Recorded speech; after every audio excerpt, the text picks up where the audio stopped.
اور تو نے وعدہ کیا کہ میں عید الاضحیٰ کے دن پھر اس بچے کو لاؤں گی جس کے عوض وہ لڑکی تجھے بہت سا انعام دے گی۔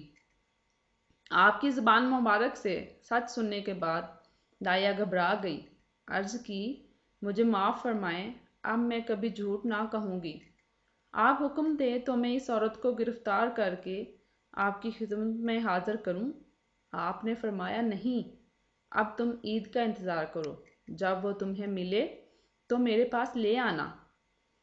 پس وقت گزرتا گیا، عید الاضحیٰ کا دن آیا اور دایا بچے کو اچھی پوشاک پہنا کر مسجد لے گئی۔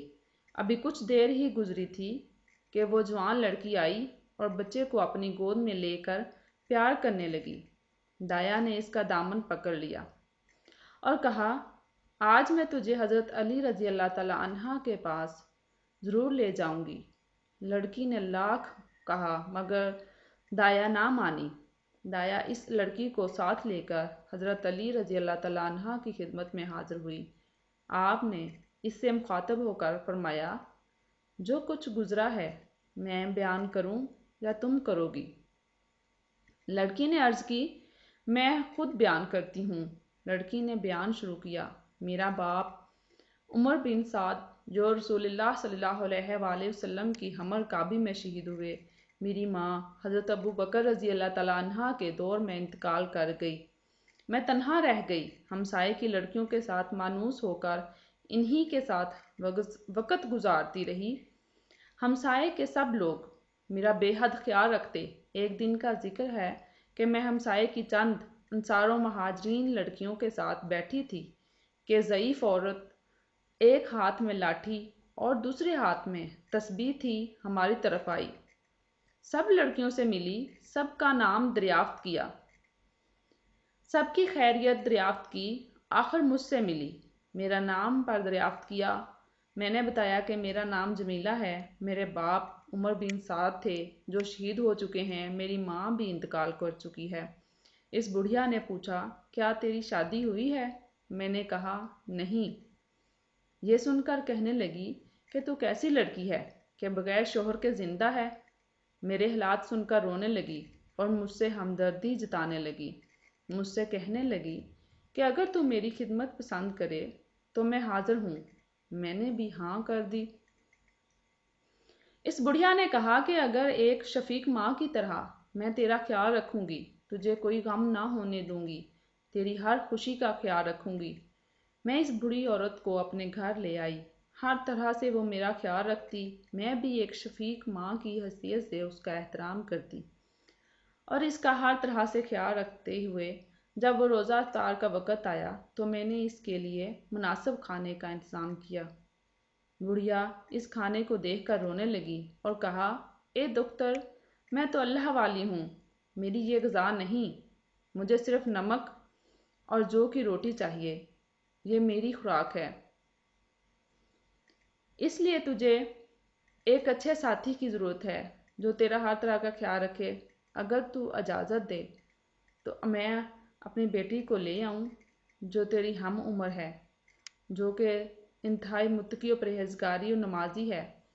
میں نے اس لڑکی کی اتنی تعریف سنی تو بے اختیار کہا کہ اسے فوراً لے آؤ، اس طرح میرا دل بھی بہل جائے گا اور اس صحبت سے اچھے اثرات مرتب ہوں گے۔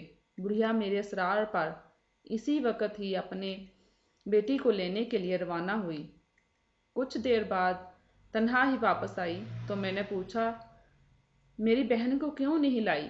بڑھیا نے جواب دیا کہ میری بیٹی تنہائی پسند ہے، اس کا سارا دن اللہ کی یاد میں گزرتا ہے، تیرے گھر میں اکثر مہاجر انصار کی لڑکیاں آتی ہیں، اس وجہ سے اس نے یہاں آنا پسند نہیں کیا۔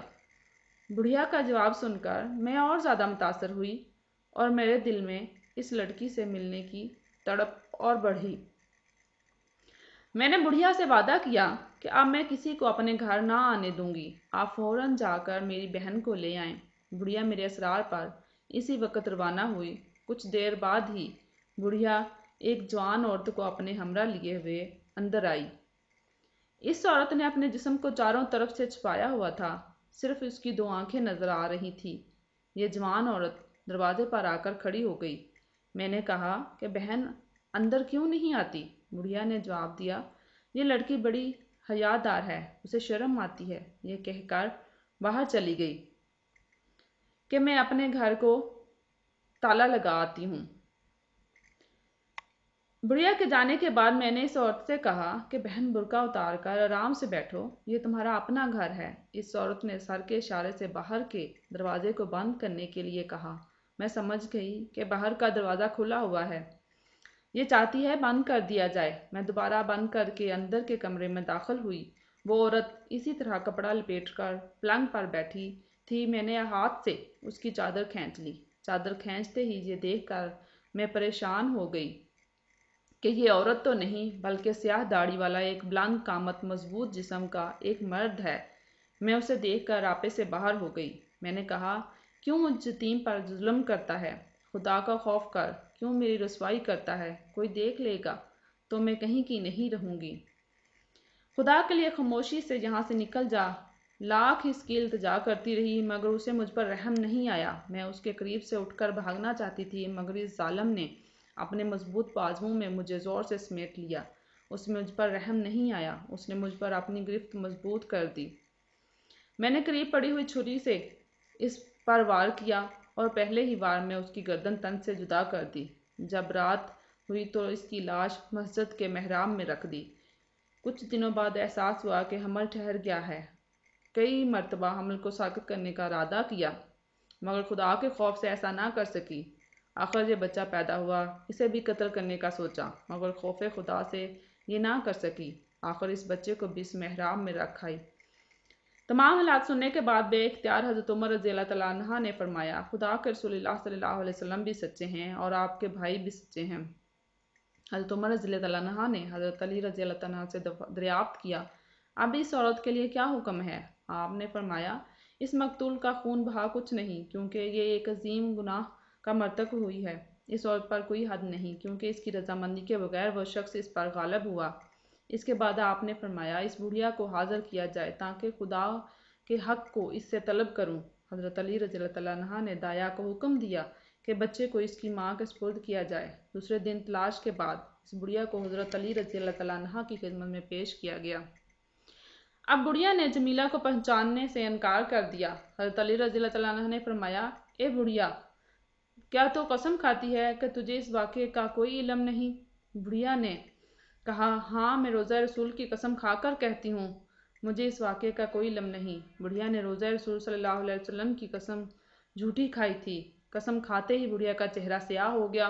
حضرت علی رضی اللہ تعالیٰ عنہ نے فرمایا، اے بڑھیا، اپنا چہرہ آئینے میں دیکھ۔ بڑھیا نے اپنا سیاہ چہرہ دیکھا تو فریاد کرنے لگی اور حقیقت کا اعتراف کیا کہ میں یہ سب جانتی ہوں اور میری ہی وجہ سے سب کچھ ہوا ہے، اب مجھے معاف فرمائیں، میں اپنے کردار سے تائب ہوں۔ حضرت علی رضی اللہ تعالیٰ عنہ نے دعا فرمائی، اے خدا، اگر یہ عورت سچ کہتی ہے اور در حقیقت تائب ہوتی ہے تو اسے پہلے حال میں پلٹا دے۔ مگر اس کی چہرے کی سیاہی ختم نہ ہوئی تو حضرت علی رضی اللہ تعالیٰ عنہ نے فرمایا، اے مالونہ، تو کس طرح تائب ہوئی ہے کہ خدا نے تجھے معاف ہی نہیں کیا؟ پھر آپ نے حضرت عمر رضی اللہ تعالیٰ عنہ سے فرمایا، اس بڑھیا کو مدینے سے باہر لے جا کر رجم کریں۔ تو دیکھا پیارے اسلامی بھائیوں اور بہنوں کہ گناہ کرنے کا اور جھوٹ بولنے کا کتنا برا نتیجہ ہے۔ اللہ ہم سب کو ہدایت دے اور ہمیشہ سچ بولنے کی توفیق عطا فرمائے۔ اللہ آپ سب کا حامی و ناصر ہو، دعاؤں میں یاد رکھیے گا۔ اللہ حافظ۔